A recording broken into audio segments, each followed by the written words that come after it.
esta noite de hoje é uma noite de formação, uma noite especial e importante para nós, pensando nesta nova estrutura que nós temos de avaliação em grande escala e o quanto isto vai ser significativo para a nossa formação, para as nossas atuações em sala de aula. Hoje nós estamos aqui com o grupo de professores, formadores, regentes e também com os nossos professores mediadores, porque vocês têm um papel importantíssimo nesse processo de aprendizagem e neste processo de avaliação. Então, para falar um pouco mais sobre teoria de resposta ao item, eu gostaria de saber e gostaria que vocês utilizassem esse chat para a gente promover um bate-papo, promover uma interação. E eu gostaria que vocês externassem o que vocês conhecem sobre TRI. Já ouviram falar? Não, é a primeira vez. Eu já ouvi falar, mas eu gostaria de me aprofundar. Então, sejam bem sinceros e fiquem muito à vontade, porque nós estamos aqui, apesar de ser um momento de formação, nós estamos entre colegas, né? Nós estamos aqui compartilhando conhecimento e é importante esta interação. Para quem não me conhece, eu sou a professora Antonelli Ramos, eu estou representando o grupo de coordenadores e hoje nós teremos o palestrante que daqui a pouquinho eu vou apresentá-los para vocês, tá bem? O palestrante também é um colega nosso, é um professor da casa e ele vem contribuir então com essa temática importante. Mas antes de iniciarmos a nossa formação, eu gostaria de chamar a nossa gerente de área, a professora Fernanda Coutinho, que vai trazer para vocês algumas palavras em relação a essa formação tão importante que nós trouxemos para o programa Protagonize. Professora Fernanda, boa noite, seja bem-vinda. Olá, professora Antonelli, boa noite, pessoal. Estão me ouvindo bem? Tudo certo? Que bom estar aqui com vocês nesse momento, né? Queria primeiramente agradecer à professora Antonelli, né, por essa iniciativa, né, juntamente com toda a equipe, de nos proporcionar aí esse momento de interação, de conhecimento, para que a gente possa compreender um pouco melhor aí sobre essa temática que tanto nos interessa, né? Relacionado às nossas avaliações. Então, acho que é um momento assim de troca assim mais avançado, né, que conhece um pouco mais, poder também aí, né, fazer esse trocas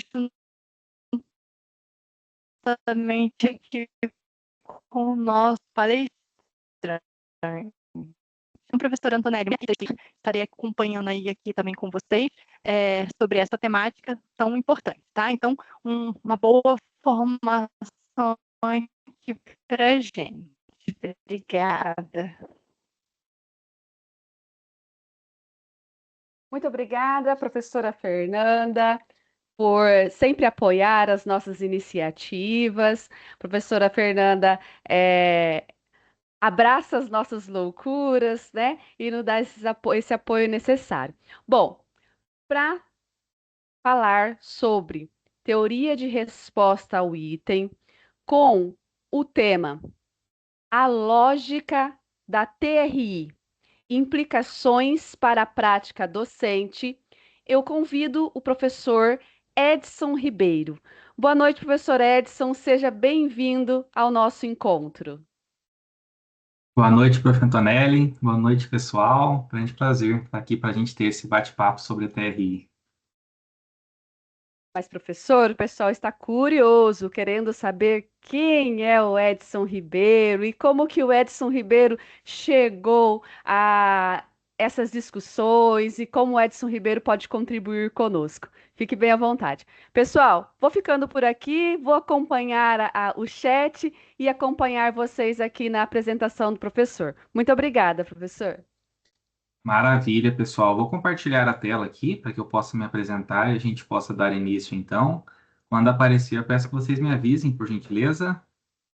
Ok, Aparecendo. apareceu. Apareceu? Maravilha, pessoal. Então, boa noite novamente, né? Nós vamos conversar um pouquinho, então, sobre a lógica da TRI. Algumas pessoas chamam de TRI também, que é a teoria de resposta ao item, e discutir algumas implicações para a prática docente, como que nós podemos utilizar essa forma de correção dessas avaliações externas, para que a gente consiga até mesmo fazer um processo de compreender como pode ser feita a construção das nossas próprias avaliações. E trata-se de um tema muito importante, tanto por conta desse contexto de ser um método de correção que o ENAD passou a adotar a partir de 2025, como também pensando na nossa atuação enquanto formador de professores, porque muitas avaliações externas, né, como alguns colegas colocaram aqui no chat já, a própria Prova Brasil, quando nós olhamos para a prova do SAEB, o próprio Enem, também utiliza essa metodologia para fazer a correção. Antes de iniciarmos, então, gostaria de me apresentar para vocês. Sou o professor Edson, professor da casa, atuo junto com a professora Antonelli, principalmente ali nos cursos de licenciatura em matemática, licenciatura em física, licenciatura em ciências biológicas, mas também tive a oportunidade de, ao longo dos anos, perpassar um pouquinho também por outros colegiados, outros cursos aqui na Unicesumar. Eu sou licenciado em Física e em Matemática, atuei vários anos como professor desses dois componentes e também com robótica, desde o terceiro aninho do ensino fundamental até ensino médio e ensino superior também. E apesar de ser dessa área de exatas, né, física, matemática e robótica, eu sempre fui um grande apaixonado pela área de educação como um todo. Por isso que toda a minha pós-graduação, tanto o mestrado quanto o doutorado, foram nessa área, principalmente voltado à formação de professores. Além de professor, formador na Unicesumar, eu também atuo como especialista pedagógico na frente de avaliações em um sistema de ensino. Então, eu acabo visitando diversas escolas, diversas instituições. Já visitei mais de 20 estados brasileiros, fazendo realmente essa formação de como nós podemos olhar para a avaliação não como um instrumento que muitas vezes é visto como algo punitivo ali para o aluno, né? E sim compreendendo a avaliação como um instrumento que faz parte da nossa prática enquanto profissionais da educação e que consegue nos orientar a fazer um trabalho mais assertivo também. E eu tive os meus primeiros contatos com a teoria de resposta ao item justamente durante esse processo de atuação de formação com as escolas. É muito comum quando nós olhamos para a TRI, igual a Cristina colocou aqui também, ela pesquisou um pouco, né, sobre o filho dela, desenvolveu ele uma calculadora. Geralmente, quando nós olhamos para o ensino médio, é muito comum aparecer esse termo de teoria de resposta ao item, e agora nós tivemos a ascensão disso para análise de uma avaliação externa no ensino superior também. Mas acabei trazendo alguns spoilers, a gente vai detalhar bastante isso ao longo desse nosso bate-papo, que basicamente ele está organizado numa introdução, onde vamos fazer um resgate sobre qual é o real papel da avaliação. Logo na sequência, nós vamos discutir um pouco sobre o que é essa famosa TRI, quais são os seus parâmetros, qual a sua importância, tanto para a construção de um instrumento avaliativo, como até mesmo pensando em intervenções pedagógicas que podem ser realizadas a partir desse resultado.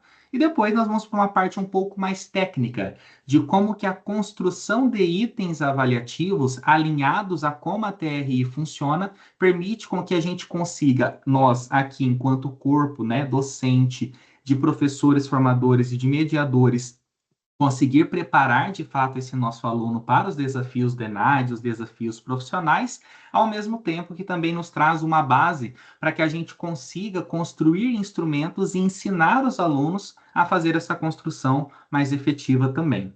E um último recado, antes de iniciarmos propriamente dito, reforçando o que a prof. Antonelli falou, né?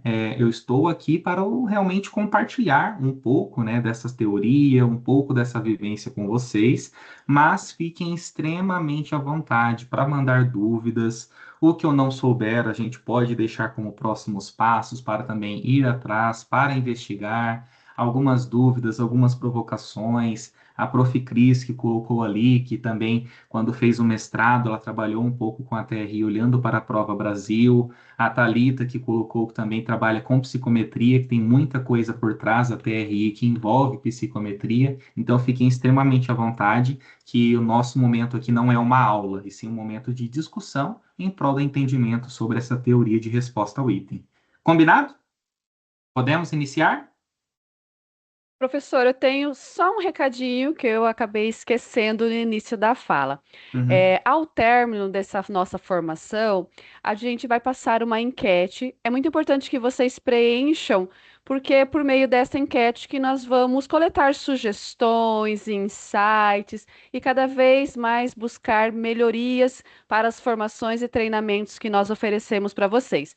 E para além disso, nós também vamos gerar certificados para essa formação, tá bem? Então, além da enquete, ela valerá como presença. Obrigada, professor. Maravilha. Então vamos lá, pessoal. Como nós estamos falando de TRI, que ela está incorporada a uma avaliação, e nós estamos olhando para isso já pensando em implicações para a atuação do professor, não tem como iniciarmos sem resgatar sobre qual é o real papel da avaliação, né? E muitas vezes é bem comum a gente se deparar com esse tipo de imagem, tanto nós enquanto docentes, ou até mesmo resgatando um pouco da nossa experiência como aluno. Infelizmente, é até fácil da gente acabar lembrando daquele nosso aluno lá da educação básica. Eu sempre brinco, né? Ah, é muito fácil da gente lembrar ali de um Enzo, aquele aluno que nós estávamos explicando o conteúdo, falando para ele como que era importante ele prestar atenção em tudo que nós estávamos explicando, e ele muitas vezes não dava esse real valor a todo esse processo pedagógico. Muitas vezes o professor até pensa, calma, vai chegar seu momento. Você vai ver como que isso seria importante para o momento da avaliação. E isso faz com que a gente acabe construindo uma representação social sobre o que é avaliação diferente sobre a concepção pedagógica que existe por trás dela. Muitas vezes os alunos pensam assim: nossa, eu não consegui ir bem na disciplina do professor Azevedo, também ele fez uma prova difícil, ele quis complicar a minha vida. E nós sabemos que não é esse o papel da avaliação, e realmente ela serve como base, como suporte para que a gente pense em intervenções pedagógicas que podem ser realizadas. E aqui eu trago o professor Cipriano Lucchesi, que é uma das principais referências que nós temos no âmbito nacional quando olhamos para a avaliação, e que ele traz que muitas vezes é bem comum a gente se deparar com a situação onde os professores olham para a avaliação como um processo de verificação.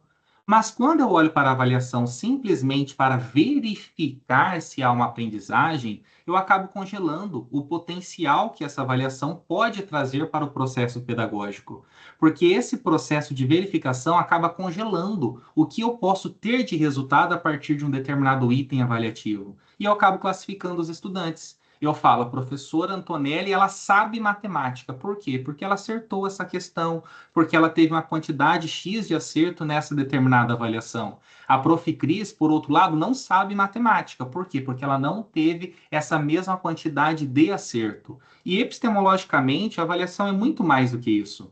A avaliação tem que ficar bem claro, né, quando nós olhamos para a Lucchesi, é que epistemologicamente ela permite a gente qualificar a realidade e, a partir dessa análise da qualidade da realidade, ter dados que podem subsidiar as nossas escolhas, as nossas decisões de intervenção pedagógica. Uma outra referência bastante forte no cenário nacional é a professora Jussara Hoffmann, e ela discute a finalidade da avaliação pautando-se em três aspectos principais. O primeiro é a avaliação institucional. Toda vez que nós temos uma visita do MEC, o que que nós queremos? Nós queremos ter um curso que tenha o reconhecimento com nota máxima no MEC.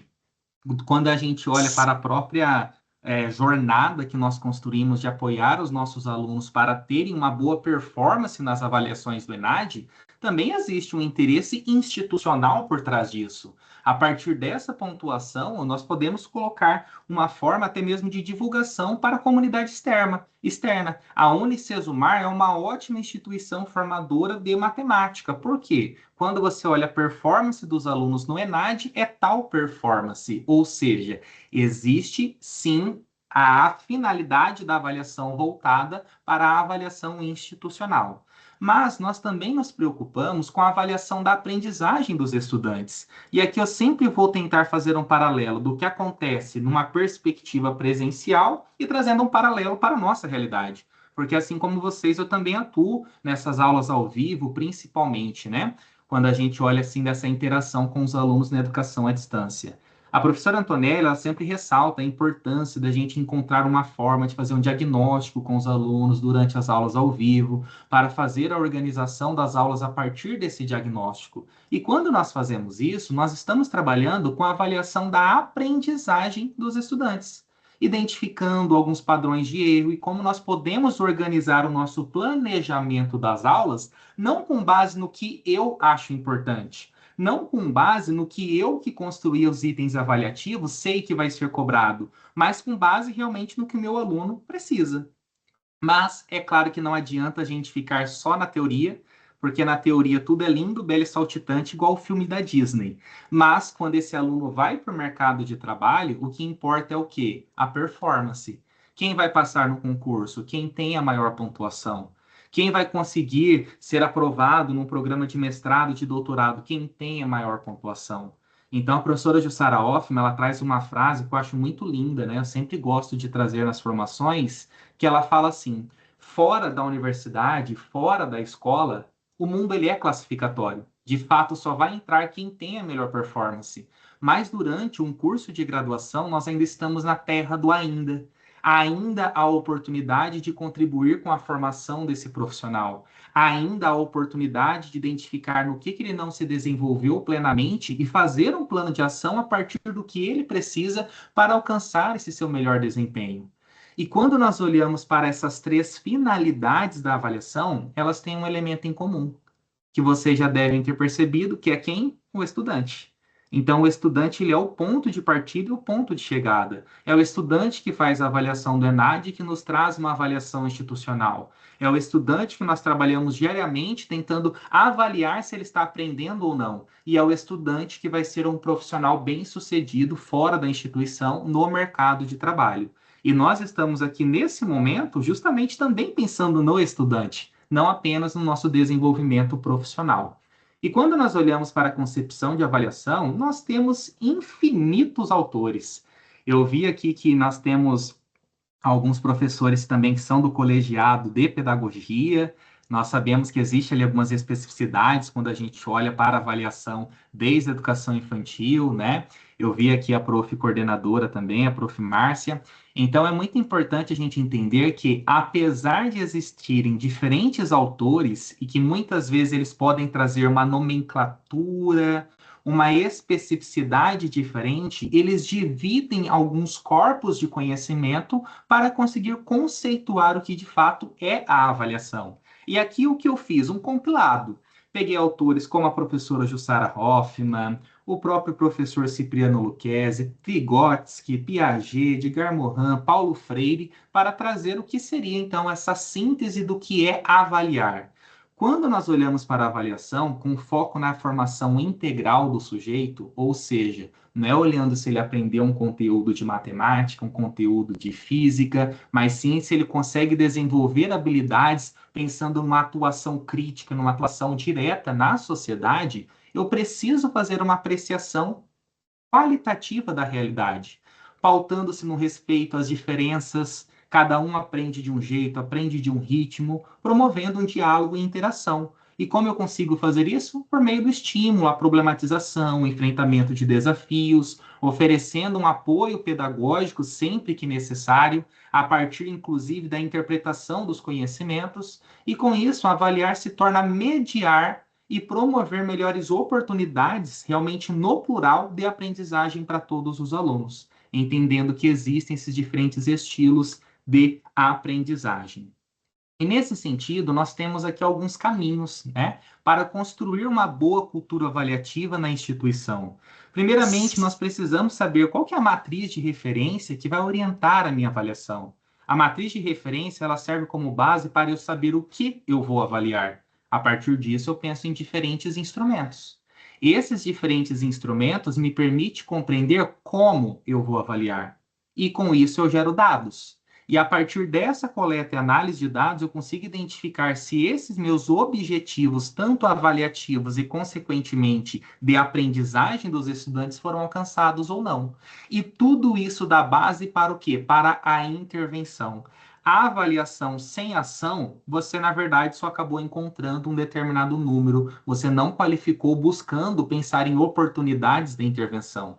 E aqui já tem um parênteses, né, um paralelo aqui antes de eu abrir para a Prof. Cíntia, que é o seguinte: quando nós olhamos para a nossa realidade, aonde que tem essa intervenção pedagógica? Pode ser em um plantão que nós podemos realizar com base ali até mesmo na própria performance ali desses alunos. Também tem a oportunidade de que no ano seguinte, quando eu for ministrar essa mesma disciplina, eu consiga pegar todos esses dados, todos esses subsídios para identificar quais foram os assuntos que eles tiveram maior facilidade, maior dificuldade, fazer uma alteração desse meu planejamento, ou até mesmo trabalhar com os microdados, que as próprias avaliações externas, como o ENAD, ele também compartilhe conosco, para que a gente consiga saber quais são os principais pontos, as principais lacunas que a gente tem para poder trabalhar com o desenvolvimento desse futuro profissional. Prof. Cíntia? Boa noite, professor Edson. Boa noite, pessoal.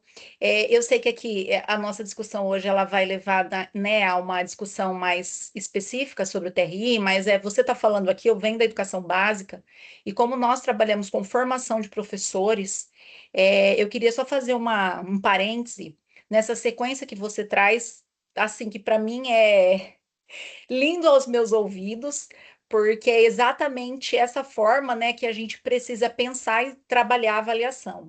Então, por que eu quis falar aqui com vocês? Existe um abismo entre essa sequência, essa importância, principalmente em relação à coleta de dados e à intervenção pedagógica dentro dos espaços escolares da educação básica. Então, exemplo, avaliações que são construídas antes mesmo de um planejamento ou de um replanejar. Então, eu acho que nós, enquanto formadores de professores, nós precisamos retomar urgentemente isso com os nossos alunos, que serão futuros professores, que nós precisamos vincular esse planejamento com a avaliação e que, principalmente, o resultado dessa avaliação vai servir exatamente para um replanejar. E que essa intervenção pedagógica, ela é exatamente o objetivo da avaliação, porque, como você disse, se a gente tem um resultado de uma avaliação simplesmente por ele, nós estamos ou fazendo uma classificação ou uma quantificação, né? Então, como eu disse, eu sei que não é a temática, mas assim incomoda, né, um pouco nós que somos professores, porque quando o nosso aluno, eu sou da pedagogia, chega dentro da escola, na ação prática mesmo, no chão da escola que a gente diz, eles têm muita dificuldade em entender isso, em procurar qual é o instrumento que eu vou utilizar para fazer essa avaliação. E nós ainda temos muita influência da educação tradicional, com professores ainda muito conteudistas, que seguem o fluxo de dar conta de um conteúdo, mas que não levam em consideração exatamente essa aprendizagem. Isso é uma questão cultural, de história da educação, né, que influencia a nossa formação, mas eu penso que nós, enquanto profissionais que estamos formando professores, nós temos que chamar atenção para isso, nos momentos em que a gente, né, tiver a oportunidade de conversar com os nossos alunos sobre a avaliação e principalmente o resultado que ela nos dá para uma intervenção pedagógica. Porque eu já vi situações, por exemplo, em rede municipal de ensino, em que o planejamento é construído sem o resultado da avaliação. Então, como que eu construo um planejamento se eu não sei nem aquilo que meu aluno sabe, né? Então, quando a gente pensa em TRI, por exemplo, nas avaliações do SAEB, em que nós temos lá as habilidades que os alunos precisam desenvolver, como que eu vou fazer isso? Como que eu vou preparar esse aluno, né, para uma avaliação desse modelo? Então, era isso que eu queria, assim, contribuir com vocês, né, e como professora e que vem da educação básica, pedir, né, para que nós, enquanto professores formadores, possamos auxiliar os nossos alunos para que quando eles chegarem lá no espaço da escola, na prática, eles possam pensar, né, nessa sequência perfeita que você apresenta. Maravilha, prof. Muito obrigado. E realmente, pessoal, acho que se todo mundo sair daqui incomodado com o sistema de avaliação que nós temos hoje na educação básica e pensar em oportunidades formativas para os nossos docentes, né, futuros docentes, com toda certeza o objetivo principal já vai ser alcançado. E essa fala da prof. Cíntia, essa excelente contribuição que ela trouxe, ela ajuda bastante, até mesmo para trazer novamente o professor Sarah Hoffman. Ela fala que o processo de ensino ele tem que ocorrer de uma forma paralela à de avaliação. Então, o ensino e aprendizagem é paralelo à avaliação. Então, eu não avalio só no dia da prova. Eu tenho que avaliar de uma forma contínua, porque é justamente essa avaliação que me permite fazer esses ajustes de rota. E aí vai ao encontro da perspectiva da gente minimizar a prática tradicional. Muitos professores falam, não, mas minha parte eu fiz, eu ensinei. Calma lá, seu aluno aprendeu? Porque o ensino só é efetivado quando ocorre a aprendizagem. Senão o professor ficou ali apenas falando, falando, falando, cumpriu o seu papel de expor uma informação, mas não transformou esse conhecimento em algo aplicável, em algo significativo, né? Então esse é um ponto bem importante. Muito obrigado, prof. E aí nós temos uma provocação, né? Que é saber por onde nós começamos. Nós temos aqui 4 passos que direcionam para a gente entender a necessidade da teoria de resposta ao item. O primeiro ponto é saber exatamente o que eu quero avaliar. Porque dependendo do que eu quero avaliar, eu vou ter diferentes formas de interpretar esse resultado. Quando eu olho, por exemplo, até mesmo os itinerários formativos que nós temos hoje no ensino médio, existem algumas propostas que funcionam-se como oficina, como práticas experimentais, como pesquisas de campo, e dependendo de qual é o objetivo que eu tenho de aprendizagem, eu tenho que configurar o que eu vou fazer para conseguir avaliar. Se eu penso, por exemplo, em um curso ali de culinária, onde eu falo para você, não, eu formei um bom cozinheiro, ele sabe relacionar a foto de um tipo de corte de carne com a imagem, ele consegue também falar qual que é a bebida que harmoniza com determinado tipo de alimento. Mas será que é realmente isso que me permite qualificar, avaliar se ele é um bom cozinheiro ou não? Dependendo do curso, dependendo da atuação, eu preciso avaliar a prática. E é aí onde entra o quê? A diversificação dos instrumentos. Como a prof trouxe, né? Às vezes a gente tem uma perspectiva de pensar em trazer uma gamificação, pensar em trazer uma questão discursiva, uma questão objetiva. Cada instrumento vai ter uma finalidade diferente. Ah, então isso quer dizer que eu não tenho que ter uma questão tradicional no curso de matemática, por exemplo? Não é isso que eu estou falando. É importantíssimo eu ter itens tradicionais para que meu aluno seja colocado diante dessa situação. O problema é ser apenas uma única forma de avaliar. Então, eu tenho que trazer diferentes tipos de instrumentos para que atenda esses diferentes estilos de aprendizagem e que vise realmente a formação integral do sujeito. Outro ponto muito importante é o qualificar o erro. Muitas teorias de aprendizagem discutem sobre a importância do erro, mas eu até trago esse complemento, que é a gente qualificar o erro. Quando eu olho, por exemplo, aqui um painelzinho bem genérico que eu trouxe, nós conseguimos identificar que na primeira questão, qual seria a alternativa correta? A alternativa correta, o gabarito, seria a letrinha D.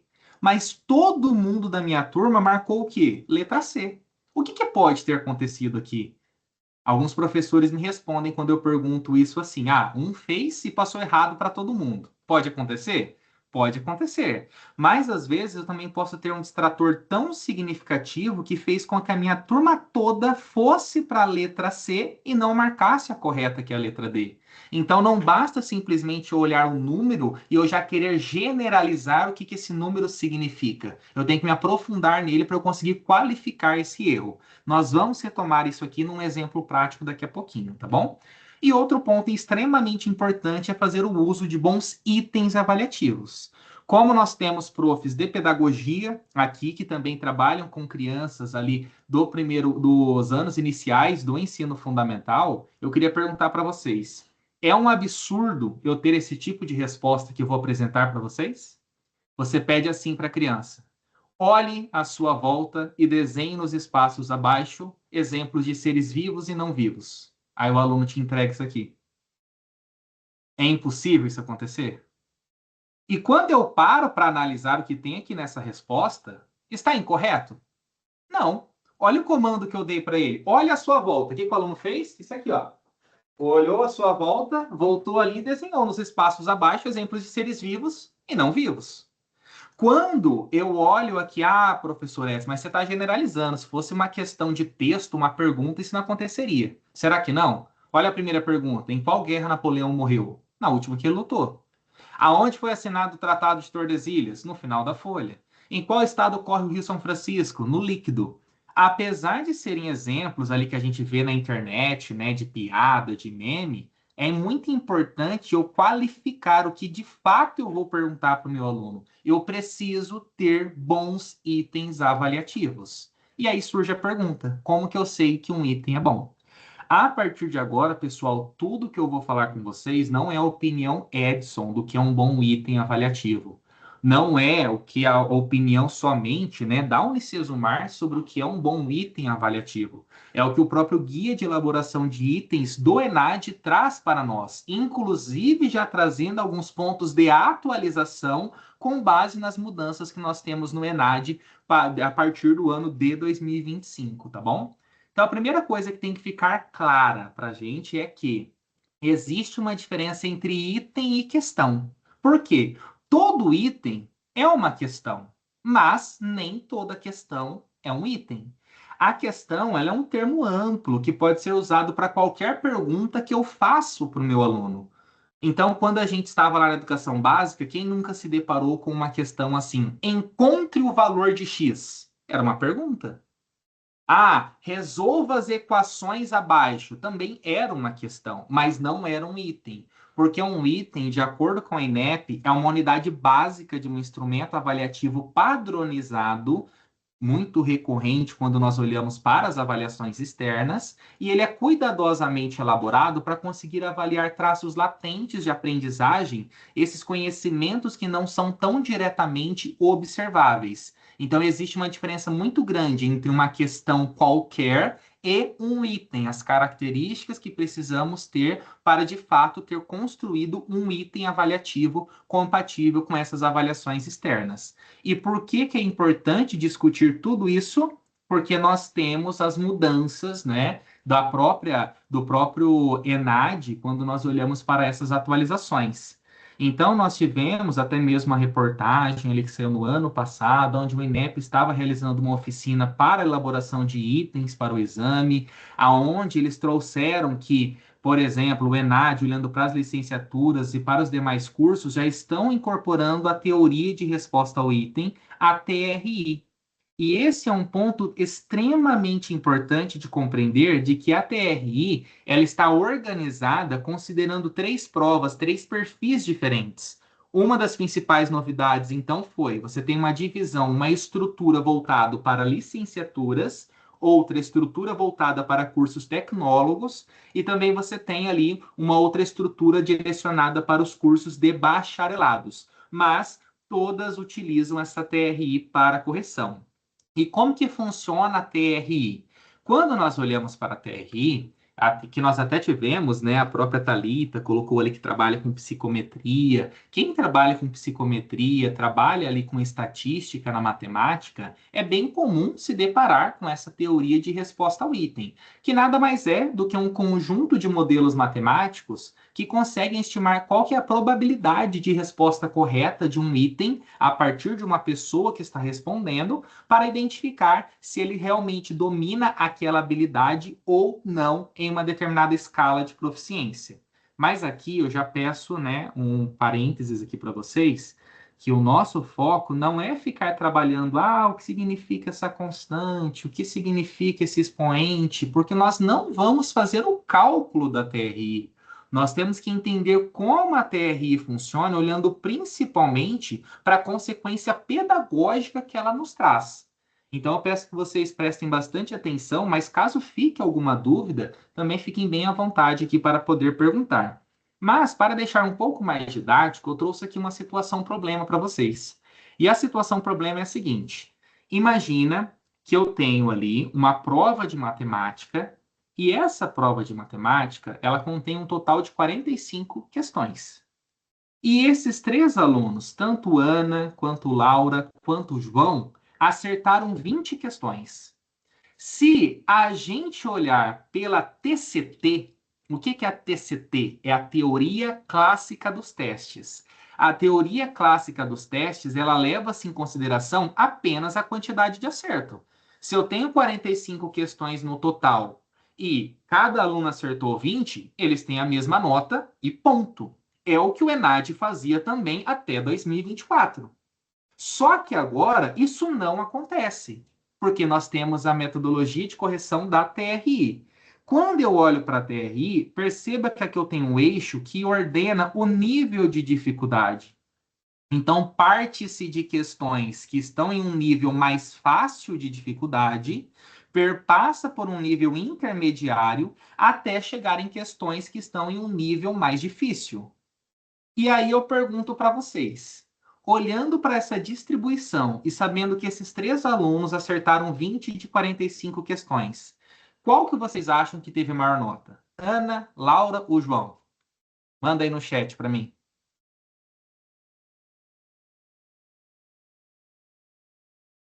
Laura, João, Ana, Laura. Legal, eu adoro quando dá divergência, porque é na divergência que a gente aprende mesmo. Então vamos lá. Que rufem os tambores. E aqui, pessoal, não é achismo, não é exemplo ilustrativo, tá? É de uma rodagem oficial de TRI que foi feita com alunos da educação básica. Nota da Ana, 615. Nota da Laura, 301. Nota do João, 587. Então, aqui a gente pode perceber que, mesmo tendo uma quantidade de acerto igual, eu posso ter notas completamente diferentes? Sim, isso que a TRI nos traz. E notas muito diferentes. Quando a gente olha para o desempenho da Ana, foi mais do que o dobro ali da Laura. Mas agora vamos tirar da nossa mente o número e vamos olhar para a performance individual de cada um deles. Quando eu olho para a Ana teve um resultado que nós consideramos praticamente como sendo perfeito para a TRI. Ela acertou todas as questões de nível fácil e foi acertando, acertando, acertando, acertando, acertando. Quando chegou em um determinado nível, que é o nível dela, ela parou de acertar. Dali para frente, ela errou tudo. Tem muita coerência pedagógica nesses acertos. Quando eu olho para o João, antes de eu falar da Laura, o João ele teve um resultado muito mais próximo do real quando eu olho para um aluno que se dedica para uma avaliação. Ele acerta predominantemente as questões de nível fácil, também vai acertando até chegar no nível que ele está nessa régua, nessa faixa de proficiência. Ah, mas por que a nota dele foi um pouco menor do que a da Ana? Porque ele acabou errando algumas questões de nível fácil. Vamos lá, pessoal. Normal isso acontecer, não é? Posso marcar errado no gabarito, pode ter alguma pegadinha, alguma coisa que não prestei atenção nas alternativas e acabei errando. Ah, mas como que ele acertou as de nível difícil? Ué, se ele não sabia, o que ele fez? Ele chutou. E às vezes no chute ele acabou acertando algumas das questões difíceis. Mas ele chegou nessa nota de 587. Agora, quando eu olho para a Laura, ela está errando tudo que é fácil, até no nível médio. E de nível médio para difícil, ela acerta tudo. Como que isso é possível? Aqui entra o acerto ao acaso, que é um nome bonito para representar o chute.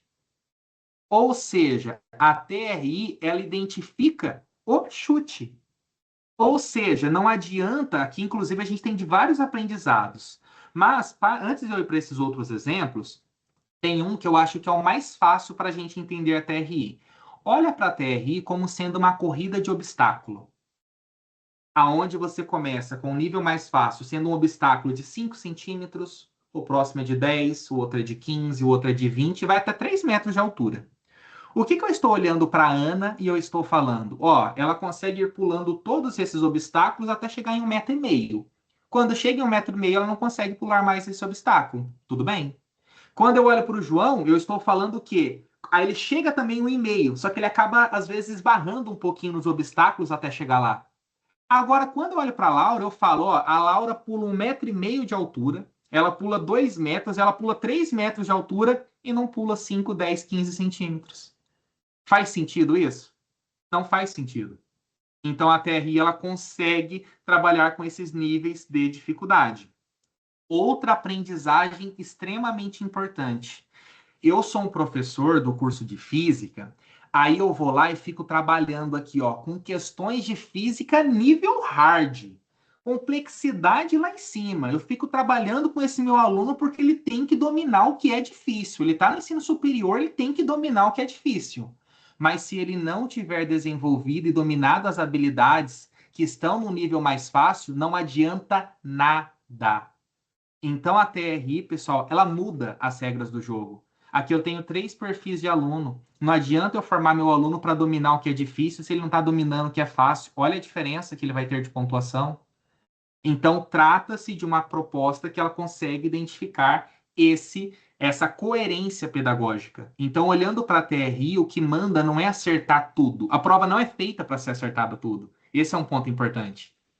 O que manda é realmente a gente ter uma perspectiva de garantir uma coerência pedagógica desse acerto. Tudo bem até aqui, pessoal? Ficou alguma dúvida? Querem trazer algum comentário?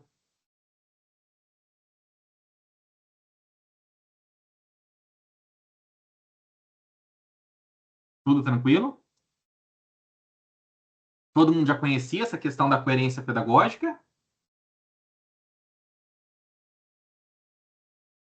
Então, esse é um ponto bem importante quando a gente olha ali para essa performance, né? Olhando ali para a TRI. E quais são esses parâmetros? Que tudo isso que eu estou falando não é uma perspectiva subjetiva. Ah, eu acho que é fácil. Ah, eu acho que é difícil. Eu acho que é intermediário. Não. Como eu trouxe para vocês, existem todas essas equações aqui essas variáveis matemáticas que são levadas em consideração para cada um dos itens. E quais são, né, esses parâmetros que a TRI leva em consideração?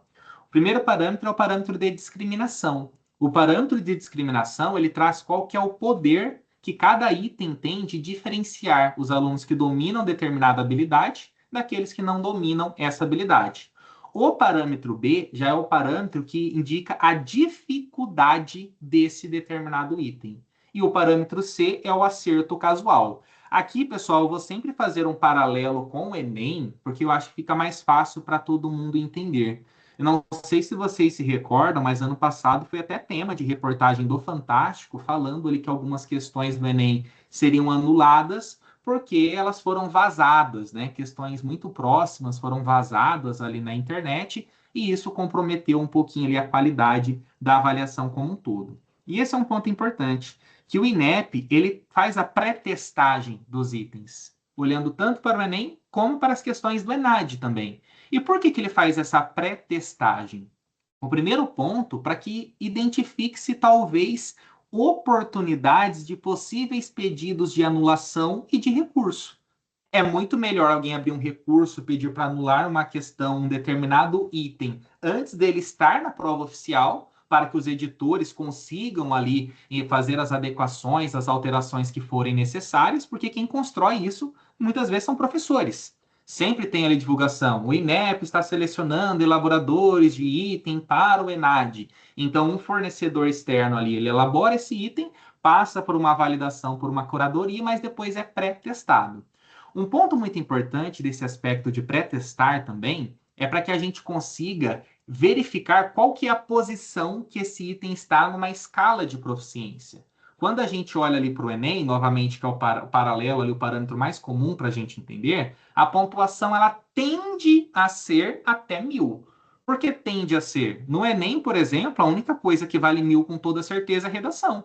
As outras áreas do conhecimento, elas podem ter uma oscilação, com base justamente onde esses itens estão alocados de acordo com o parâmetro B de dificuldade.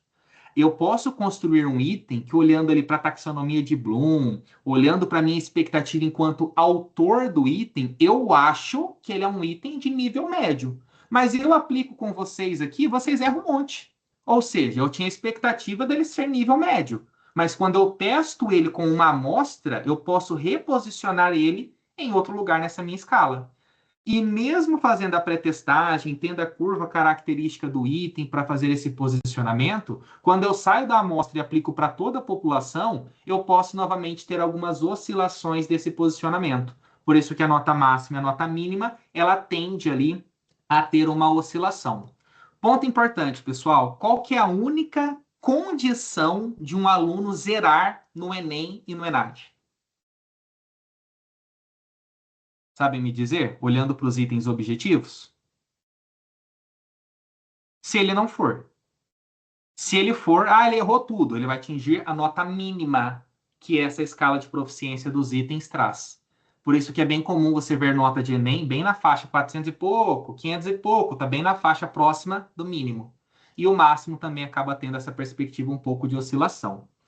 Mas, quando a gente olha para essa TRI, apesar, né, das nossas avaliações que a gente cadastra ali os nossos itens no intranet, é importante, novamente, a gente olhar para ela como oportunidade para a nossa atuação enquanto professor. Considerando a distribuição normal que sai dessa distribuição de probabilidade, há uma tendência sobre a distribuição desse nível de dificuldade de uma determinada avaliação. Quando nós elaboramos, por exemplo, ali 20 itens objetivos, é muito interessante tentar seguir essa tendência aqui, aonde eu tenho a maior concentração em itens de nível médio. Então, a expectativa é eu ter 40% de itens medianos, 20% de itens difíceis, 10% de itens muito difíceis, 20% de itens fáceis e 10% de itens muito fáceis. Então, é aquela perspectiva de não ser 8 ou 80. É importante ter essa distribuição. Lembrando, não é modismo tudo isso que a gente está conversando. É pensando realmente um aspecto tanto de formação dos licenciados, como também um processo onde a performance que eles vão ter no ENAD acaba sendo consequência de tudo isso que nós ofertamos para eles também em relação a esses instrumentos avaliativos. Então, essa é uma distribuição bem importante que a gente tem também. E fazendo um paralelo sobre a diferença, então, da TRI para a TCT, novamente, a TCT leva em consideração apenas a quantidade de acerto. Então, dependendo da quantidade de acerto, eu chego em um percentual, essa é a nota do meu aluno. Ponto.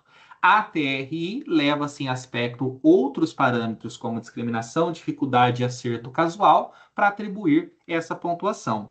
Mas, vamos olhar para a nossa realidade. Quando nós entramos, por exemplo, lá no intranet, seja até mesmo na parte ali de resultados, a gente tem a TRI de cada um dos itens? Não, né? Nós não sabemos daqueles itens que nós elaboramos de acordo com o acerto dos alunos, qual vai estar ali numa faixa de 300, qual vai estar na faixa de 500, para ter essa nomenclatura de ser fácil, fácil, fácil, médio, difícil ou difícil, difícil. Nós não temos isso.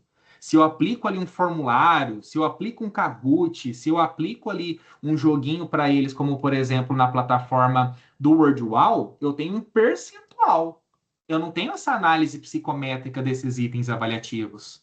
E como que eu consigo, então, fazer algo no meu dia a dia enquanto professor que pode ter um indício de qual seria essa dificuldade? Apesar da TRI e da TCT serem coisas distintas, a TCT ela está dentro da TRI. É como se a TRI levasse em consideração essa quantidade de acerto e mais coisas. E esse parâmetro estatístico nos traz dados para que a gente possa pensar em intervenções. Porque sem dados a gente tem apenas uma opinião. Com dados eu consigo fazer o que a avaliação propõe, que é qualificar a realidade para pensar em intervenções. Olha que bacana isso aqui. Eu fiz um determinado item e apliquei com a minha turma. Quando eu olho para o percentual de acerto, eu vejo que a minha turma acertou 85% dessa questão. Se a minha turma acertou 85% dela, há uma grande tendência dessa minha questão ser fácil, fácil. Ou seja, ser muito fácil. A prof. Antonelli até mostrou para a gente, trazendo outros colegas de outras áreas, uma análise ali olhando para as habilidades, olhando ali para as questões, comparando diversas universidades em relação ao percentual de acerto em alguns itens, em alguns temas ali. Esse é um bom parâmetro para a gente saber o que é prioridade de intervenção, com base nesse percentual. Veja só, por exemplo, o que eu trouxe aqui nessa situação aqui hipotética. Eu olho para uma questão 78, nesse caso aqui é da área de sociologia, aí eu vejo que a minha instituição, a minha turma acertou 96%. Aí eu quero comemorar. Nossa, fomos muito bem, parabéns mesmo.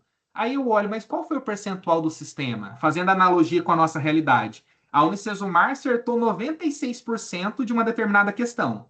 Quando eu comparo com as demais instituições de ensino superior numa mesma prova do ENAD, eles acertaram 82%. Eu não tenho nem que comemorar. Por quê? Se o sistema de referência foi 82%, está classificado como? Fácil, fácil.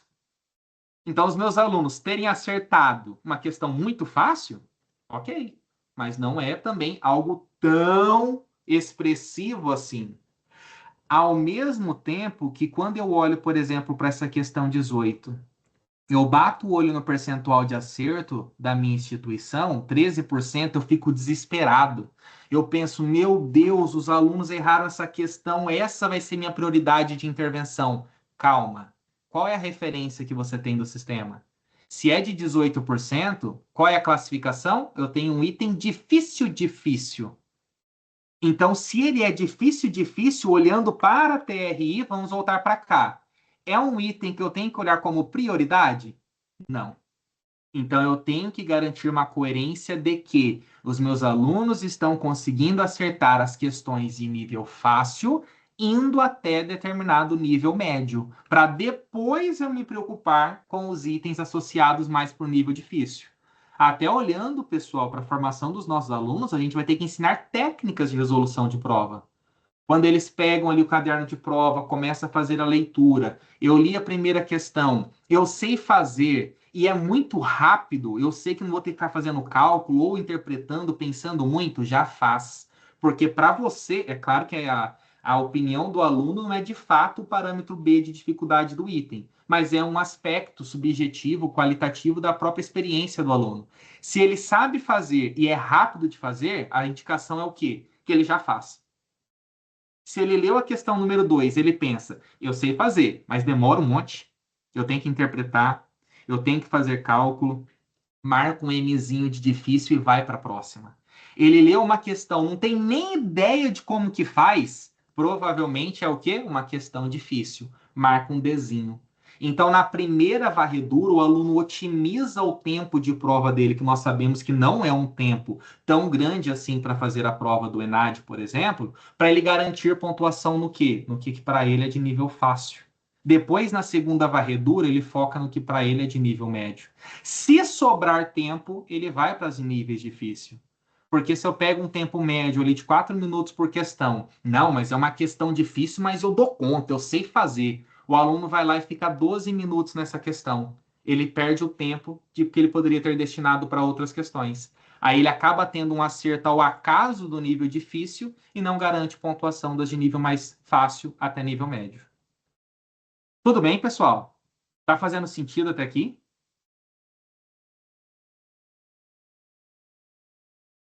Tô indo muito rápido, tá tranquilo?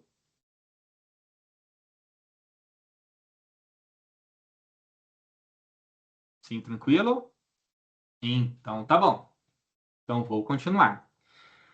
Então, eu trouxe aqui um pouquinho dessa parte como o dado, igual eu sempre falo, né, pessoal? É uma questão assim, o número ele informa, mas a avaliação é qualificar esse número. Então, há uma tendência muito grande de eu bater o olho e ficar desesperado. Meu Deus, essa é a minha prioridade. Calma, qual é a referência? O que eu aprofundar nesse dado pode trazer para mim, né? Ao mesmo tempo que um bom acerto também pode acabar até mesmo ofuscando algumas oportunidades que a gente tem ali de intervenção. E aí, voltando um pouquinho para os tipos de itens, nós temos diferentes tipos de itens, né? Temos um item de múltipla escolha, que o aluno escolhe a alternativa correta, certo ou errado, que ele avalia a veracidade de uma afirmação, resposta curta ou resposta construída, que ele elabora uma resposta com várias possibilidades corretas, dissertativo, né, que quer uma resposta mais extensa, mais elaborada, como a nossa atividade de estudos 1, por exemplo, e não existe item melhor ou item pior. Como a professora, né, trouxe a contribuição agora há pouco, cada um tem a sua finalidade, tem seus objetivos específicos, mas é claro que itens objetivos acabam avaliando uma menor quantidade de operações cognitivas, enquanto os itens abertos permitem a gente fazer uma análise mais aprofundada sobre a compreensão, a argumentação do aluno, práticas experimentais que ele pode ter feito, inclusive. E olhando para o que é necessário para a gente fazer a construção de bons itens avaliativos, e aqui eu vou até trazer uma provocação, né? Pensando até mesmo, por que não, talvez alguns simulados, onde a gente possa simular essas provas oficiais, olhando até mesmo para qual é a finalidade agora da prova nacional docente, que além de ter esse aspecto, né, que é importante para a instituição, também alguns processos de recrutamento e seleção podem levar em consideração essa nota, é aquela situação muda o nosso desafio, né? Agora não é só ter a quantidade de acerto, ter a coerência, mas a gente também tem um aluno do nosso lado, né? Porque agora o aluno ele quer performar, Ele quer, então, entender também quais são essas regras para ter essa boa pontuação. E quando a gente olha para a matriz de referência, é muito importante porque ela estrutura quais são as competências, as habilidades esperadas, principalmente atrelada ao perfil desse egresso da nossa universidade. Mas é muito importante, a partir dessas habilidades voltadas para a formação desse determinado sujeito, a gente identificar o descritor. Descritor não é habilidade. Habilidade é o que o meu aluno ele tem que saber fazer. Como ele mobiliza um determinado conhecimento com um verbo de operação cognitiva em um contexto específico. O descritor é como se fosse o briefing, a narrativa, a explicação detalhada da intencionalidade do item. Então, eu tenho essa habilidade, mas eu construí um item que traz isso especificamente nesse contexto tal. E olhando para o ENAD, o que o aluno tem que encontrar num item do ENAD? Uma situação, problema em que ele se reconheça no seu exercício profissional. Essa é a finalidade quando a gente olha para um item do ENAD, né? E muitas vezes, quando a gente olha para a matriz de referência de um determinado curso, nós temos ali quais são as competências de cada uma das questões, quais são as habilidades, os objetos de conhecimento, e por isso que é extremamente importante a gente qualificar também o que essa competência, essa habilidade propõe para que façamos a construção de itens compatíveis com essa proposta. E aqui chega em um exemplo, né, de algo que todo mundo já ouviu falar, tenho certeza que todo mundo está aqui já ouviu falar, que é na famosa taxonomia de Bloom revisada. Então, a taxonomia de Bloom, ela traz para a gente o contexto de complexidade. E aqui cabe um parênteses. Olhando para a TRI, complexidade é uma coisa, dificuldade é outra. Complexidade refere-se a essa operação cognitiva que o aluno vai ter que fazer com um determinado objeto de conhecimento. A dificuldade já é esse parâmetro B, esse parâmetro estatístico, que vai posicionar o item ao longo de uma régua, ao longo de uma escala de proficiência. E agora eu vou pedir para que todos os profs de matemática não participem. Vocês estão proibidos de participar. Quem não é da matemática ou da física vai ter uma prova surpresa. Então vamos lá. Como que é a prova surpresa? Primeira coisa, aqui eu tenho uma questão. Vocês acham... Não pode participar, prof. Cris. Eu quero que vocês me falem uma coisa. Essa questão, vocês acham que é para qual série? Uma vez um professor falou, mestrado de matemática. Eu falei, não, tá bem longe de um mestrado de matemática. O prof de matemática não pode participar. Os demais é chutômetro. O que vocês acham? Questão feia dessa aqui. Ensino médio, engenharia. E vocês acham que essa é uma questão de complexidade alta ou de complexidade baixa?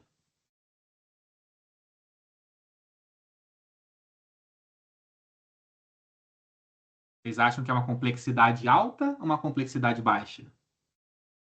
Márcia colocou que complexidade alta, alta. Muitas vezes a gente bate o olho e acha que é uma complexidade alta, por quê? Porque é feia. Quando eu olho para essa representação, que é uma representação que realmente ali assusta, né? E basicamente, qual que é o objeto de conhecimento que eu tenho aqui? Eu tenho retas paralelas intersectadas por transversal. E quando eu olho para o verbo de operação cognitiva que é exigido desse meu aluno, que basicamente ele tem ali que falar qual o ângulo que é igual a outro, a ficha mapa, o que é a ficha mapa? É quando você faz toda uma documentação de um instrumento avaliativo, trazendo qual que é o objeto de conhecimento, qual que é o verbo de operação cognitiva e qual é o descritor desse item específico. E a ficha mapa dessa questão, que é do 8º ano do ensino fundamental, traz que ela é de um baixo nível de complexidade. E qual que é o verbo de operação cognitiva que o aluno tem que fazer? Lembrar. Eu vou resolver essa questão com vocês agora. Olha como que resolve essa questão. Se meu aluno lembrar que ângulos opostos pelo vértice são iguais, ele já mata essa parte aqui. Ó. Se meu aluno lembrar que esse ângulo A e esse F são correspondentes, e esse B e esse D são correspondentes, ele já mata essa outra parte aqui. E se meu aluno lembrar que esses ângulos são alternos internos, ele já chega em qual é a alternativa correta. Eu tive que fazer algum cálculo, pessoal? Fala para mim. Não fiz nenhum cálculo. Eu tive que traçar alguma outra reta, fazer alguma coisa escrita? Não. Eu tive simplesmente que fazer o quê? Lembrar. Por isso que é uma baixa complexidade cognitiva. Nessa mesma avaliação de um 8º ano, a gente identifica esse outro item que é com o mesmo objeto de conhecimento, que é retas paralelas intersectadas por transversal. E quando eu olho para o verbo de operação cognitiva, que é aplicar, ou seja, é muito mais complexo. Mas por que, Edson? O outro estava muito mais feio do que esse? Porque para resolver, olha a primeira coisa que meu aluno tem que fazer: pegar aquele ângulo de 130 graus e dividir ele, colocando mais uma reta ali paralela. Aí depois ele vai, faz todo o cálculo de ver um que vai ser ali o complemento do outro e tal, até chegar na alternativa correta. Ou seja, o que traz a complexidade de um determinado item não é simplesmente o objeto de conhecimento, não é o conteúdo que traz a complexidade de um item. É muitas vezes o que o aluno tem que fazer com esse item também. Então, esse é um ponto bem importante. A Patrícia até colocou ali, ó, que dentro das engenharias, uma grande dificuldade dos alunos é na interpretação do exercício. Em provas mais elaboradas, como o ENAD, é comum que eles saibam até fazer o cálculo, até dominam a parte analítica do conceito, mas não entendem o contexto que eles são colocados perfeitamente. Então, esse é um ponto bem importante. Como a Cristina colocou, aqui ele precisa traçar, ele precisa desenhar, que são os verbos subsequentes em cada uma dessas operações. E aqui é até legal que quando a gente volta aqui para a taxonomia de Bloom revisada, isso fica bem explícito, né? Meu aluno, ele pode, por exemplo, saber calcular. Calcular vai ter uma complexidade intermediária. Mas se ele tem que, por exemplo, prototipar algo ou justificar algo, eu aumento a complexidade. Então o aluno foi lá e encontrou o bendito valor de x. Aí você pergunta, mas o que significa o valor de x? Ele não sabe o que significa. Então, esse é um ponto bem importante aqui. Fez sentido, pessoal, essa questão da evolução pela taxonomia de Bloom? Ficou claro? Maravilha. Então, vamos lá. Continuando aqui um pouquinho mais, quais são as partes, né, de um determinado item de múltipla escolha? Aqui vem a parte realmente mais técnica da construção de um item para atender essa proposta da TRI.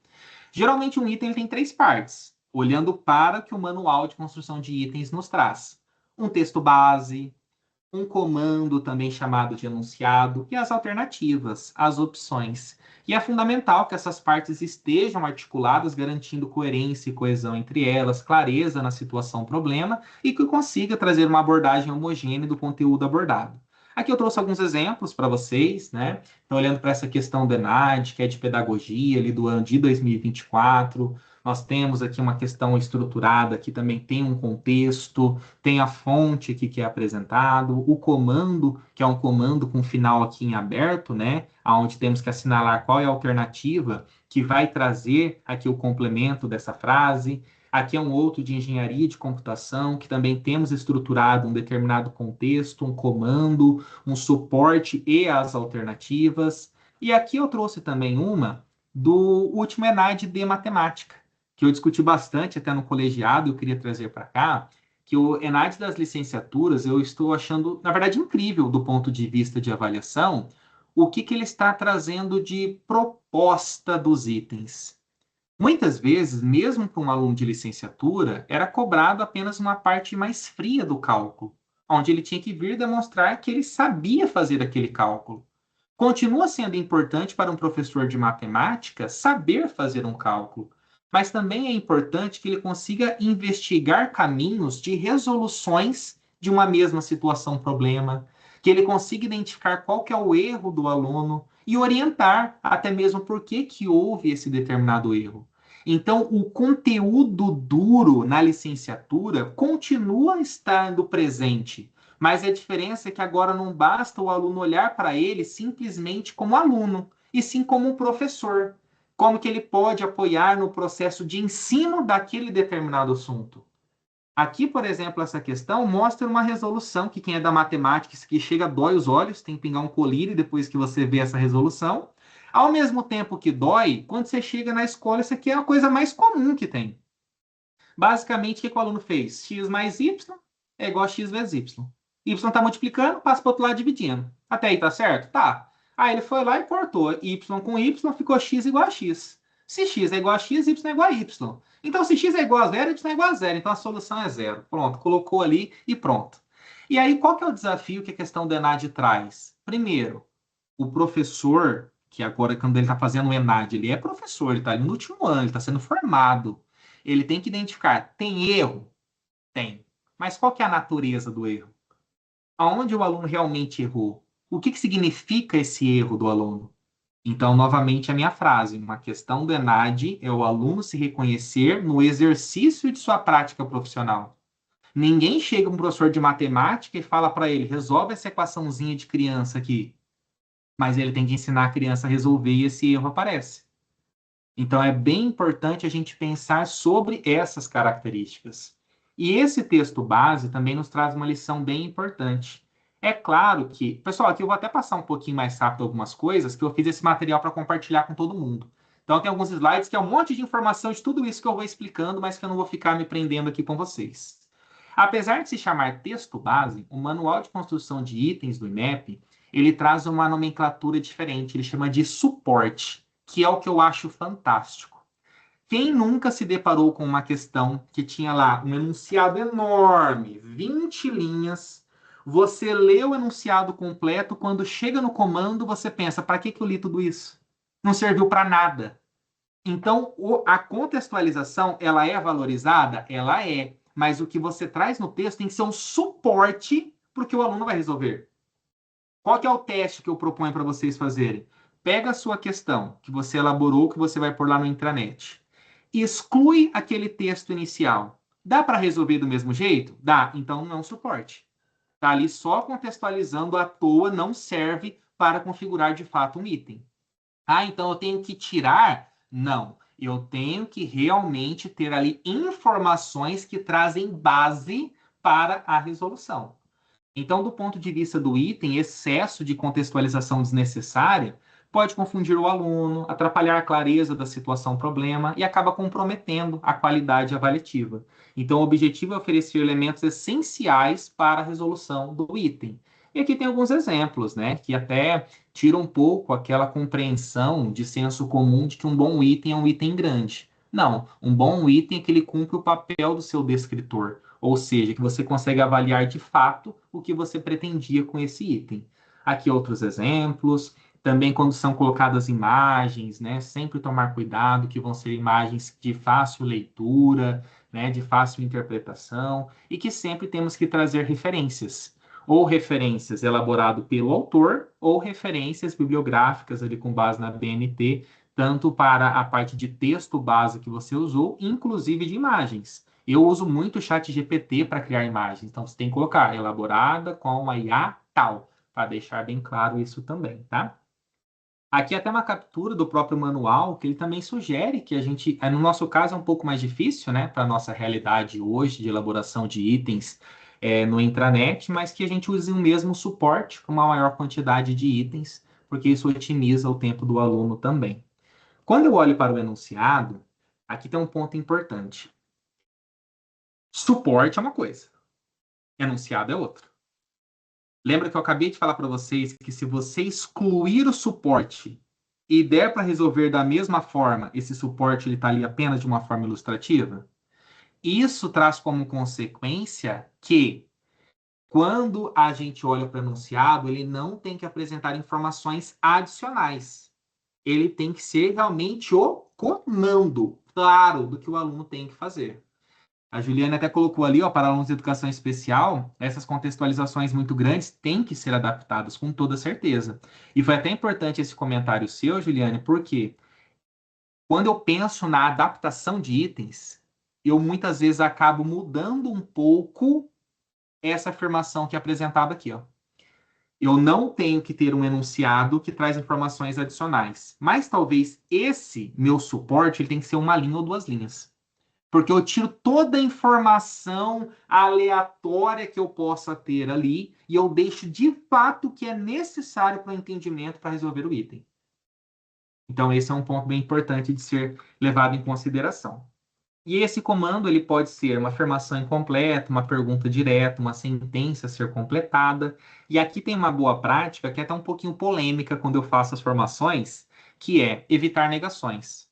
Até certo tempo atrás, era muito comum a gente encontrar itens assim: assinale a alternativa incorreta.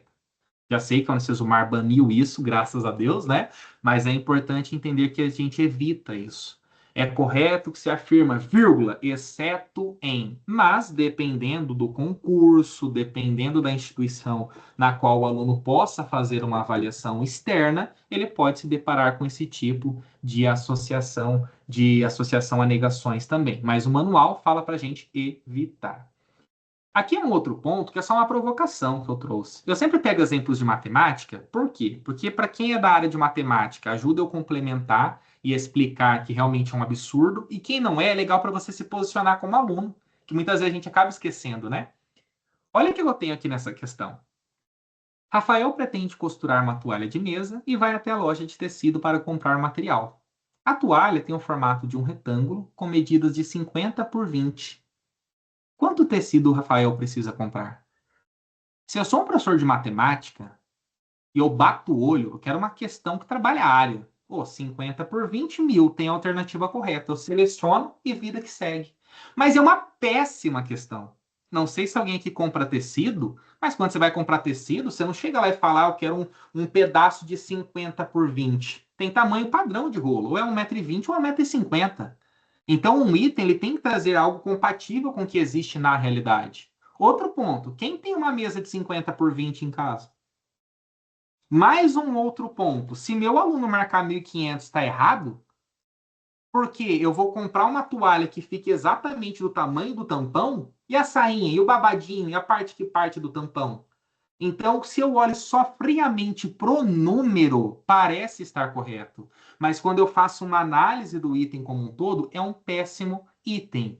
Inclusive, muitas vezes, até quando o pessoal ali que faz a validação, até a Prof. Kelly ali, né, Kelly? A gente passou uma situação nesses tempos ali, aonde a gente olha para o número, nossa, o número faz super sentido que a gente encontra, mas quando a gente qualifica o que aquele número está querendo representar, muitas vezes passa despercebido e não faz sentido para um contexto.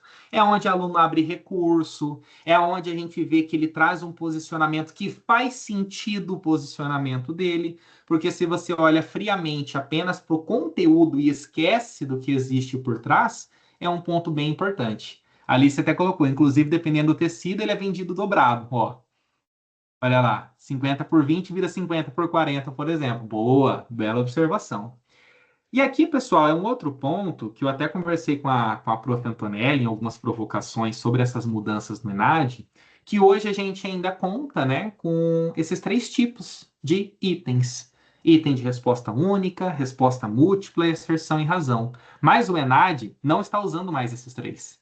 Ele está focando em itens de resposta única e com letra de A a D.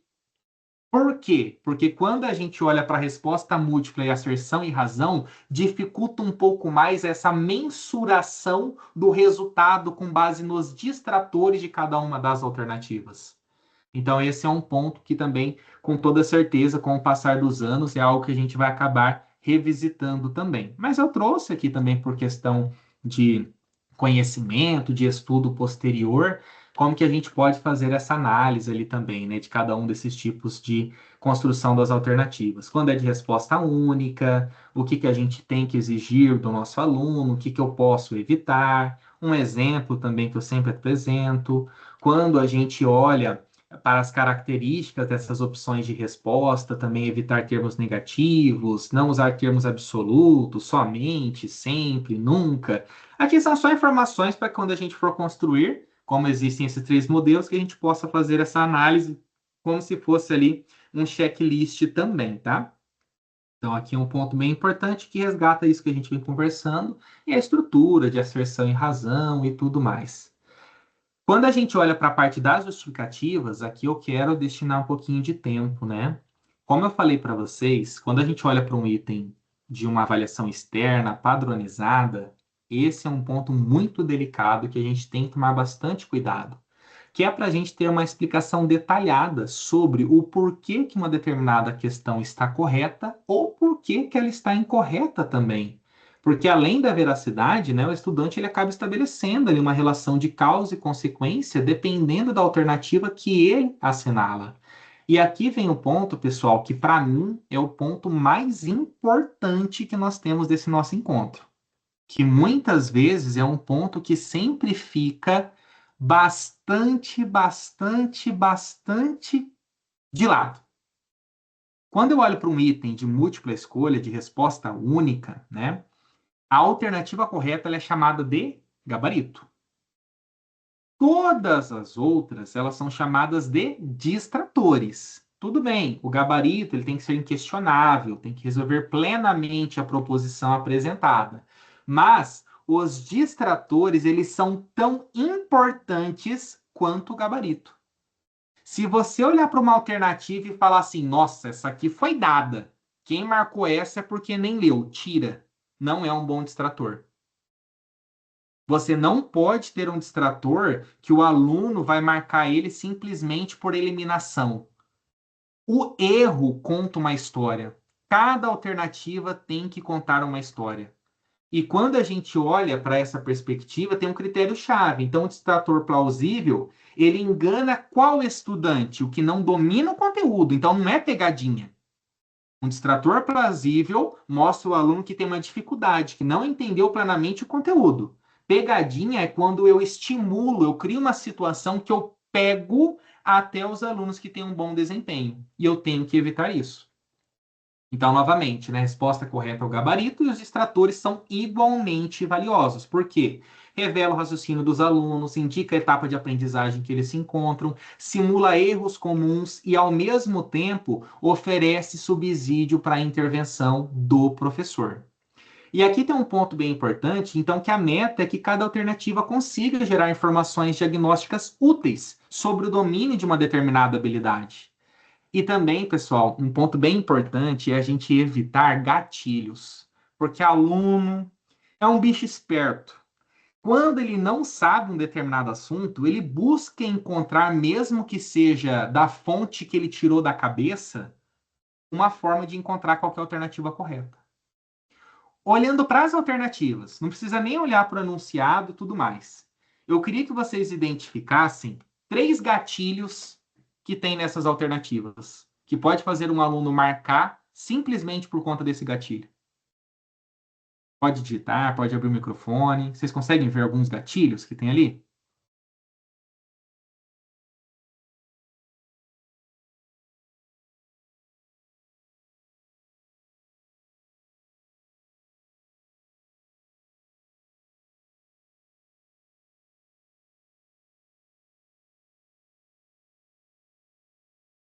Não identificaram nenhum gatilho?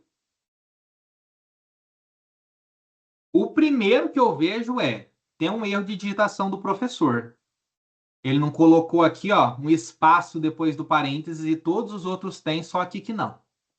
Ele já bate o olho e falou, ele errou porque aquela ali é correta. Outro gatilho é o tamanho das alternativas. Quando eu olho a letra B e a letra D, elas têm um tamanho muito inferior em relação às outras. Outro gatilho é o quê? 3 alternativas começando com caracteriza-se. Certeza que é uma das 3. O professor não ia facilitar a minha vida? Caracteriza-se deve ser uma informação importante. E muitas vezes isso não quer dizer que realmente seja uma característica importante. Tanto é que o que o INEP faz com esse tipo de questão para transformar um item? Ele pega o mesmo suporte e já que caracteriza-se é tão importante, ele muda o comando. Ó. Essa estrutura caracteriza-se e deixa as alternativas muito mais uniformes. Novamente mostrando que um bom item não é um item extenso, e sim um item ali que traga bastante transparência do que se pretende avaliar. Outro ponto importante é que cada alternativa conte uma história, né? Quando eu olho aqui, por exemplo, o Ada comprou um computador por 1.000 e um celular por 200. Quanto que ele gastou na sua compra? Se meu aluno marcou 200, o que me conta? Nada. Ah, ele olhou 200 perto de 200, achou que era um sinal de Deus. Não. Se ele marca 800, beleza, isso me conta uma história. Ele fez uma subtração ao invés de fazer uma adição. Se ele marca 1.200 é a correta e 1.000 também não revela nada. E agora, pessoal, como nós temos 12 minutos, nós vamos para uma prova final, que novamente quem é da matemática está proibido de participar. E vamos lá. Quando? Vocês não podem mandar resposta no chat, não pode abrir o microfone. É individual e vocês vão só pensar. Quem acertar, depois ganha um presente da Prof. Antonelli. Vamos lá, como que funciona? Da seguinte forma, ó. Eu tenho essa questão. Bia precisa cercar o seu sítio e, por isso, ela representou o terreno em cinza na malha quadriculada abaixo. Qual é o perímetro do terreno da Bia? Vamos lá, 1 minuto para todo mundo responder.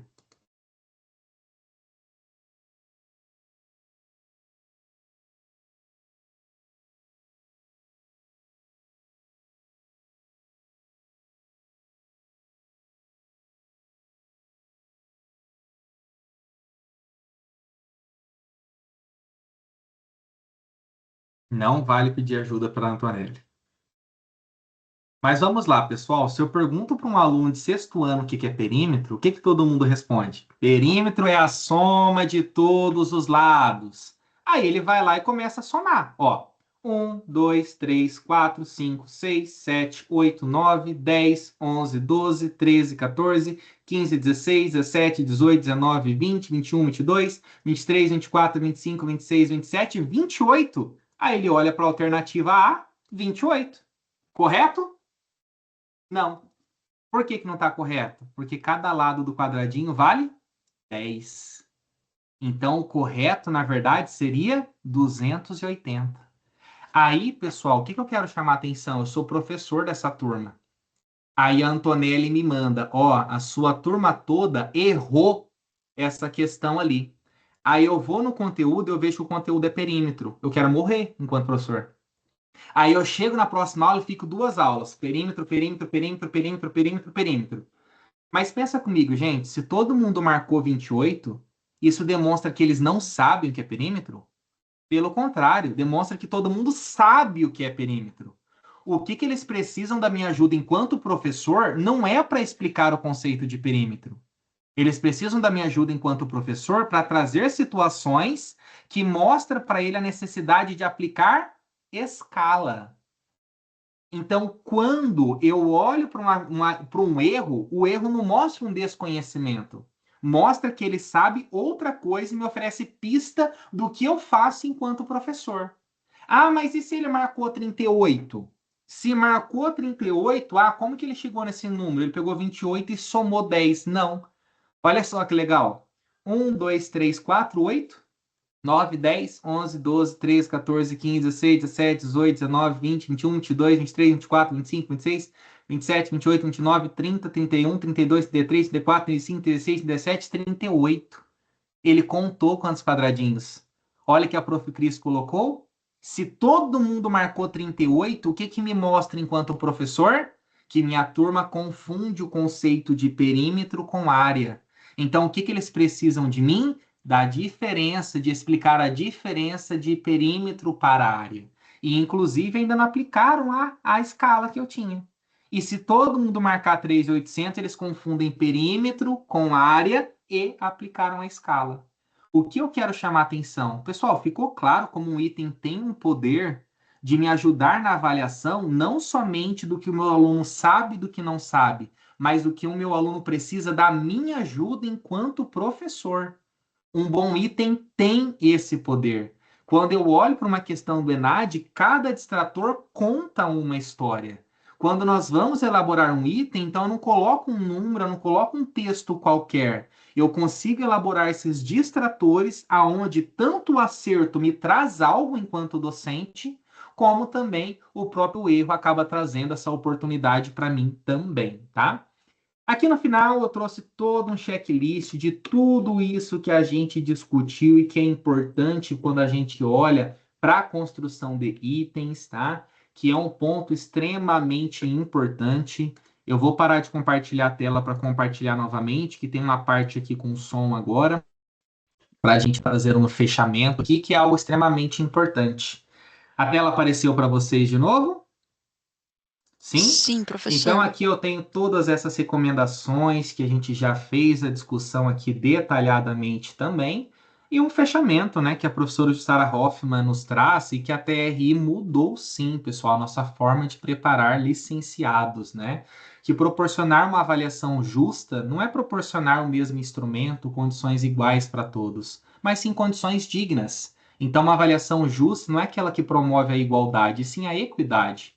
Todo professor, quando faz uma aplicação de uma avaliação e vê que os alunos não foram bem, eles pensam realmente em ofertar um determinado apoio, um subsídio, uma recuperação. Mas às vezes esse suporte igual para todos os alunos não faz com que todos consigam atingir o que é necessário. A TRI, ela vai classificar os nossos alunos por diferentes faixas de proficiência. Eu vou conseguir mapear os alunos que estão numa faixa 1, no nível 2, no nível 3, no nível 4. E aí eu consigo distribuir melhor esse suporte pedagógico. Aqueles que têm maior autonomia, estão mais proficientes, continuam se desenvolvendo. E esses outros que precisam de mais suporte, eu consigo alocar esses recursos também. E nessa era que a gente está, que o oráculo do século XXI está dentro do bolso, a gente tem que repensar qual que é a atuação do professor. Transmitir informação, levar o conhecimento. Conhecimento está no chat GPT, está no Gemini, quando eu olho para a informação. Então, qual que é o papel do professor? Convido vocês para verem esse vídeo aqui, que eu acho que é um vídeo bem legal para a gente fazer um encerramento sobre a nossa atual função enquanto professor. Veja só. Deixa eu voltar aqui, ó.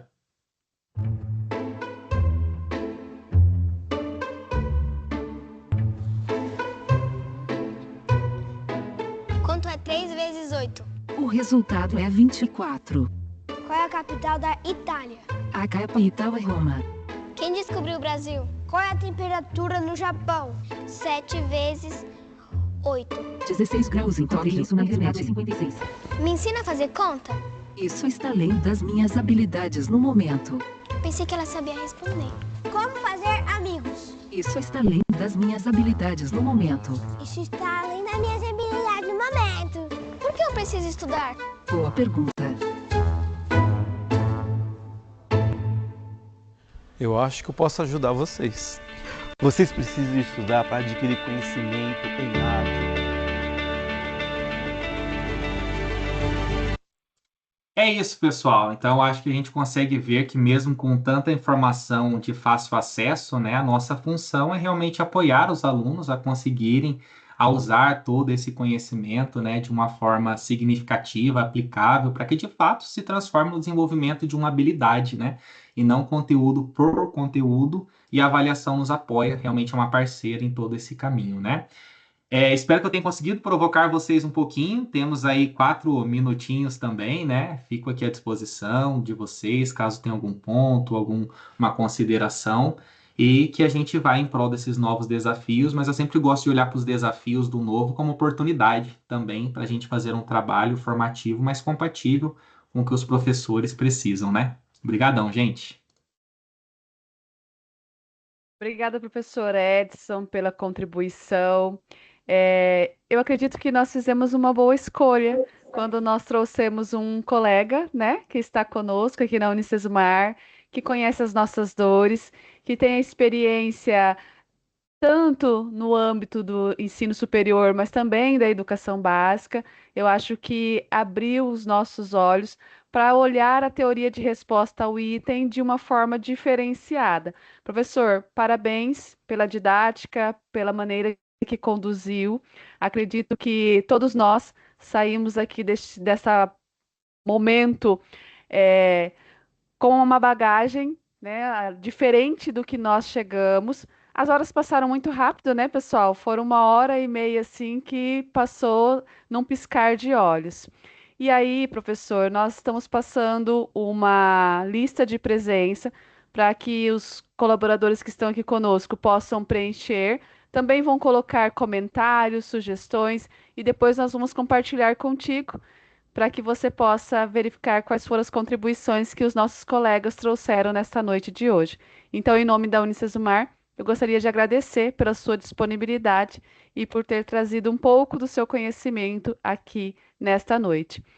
Professora Fernanda, gostaria de falar alguma coisa? Fique à vontade.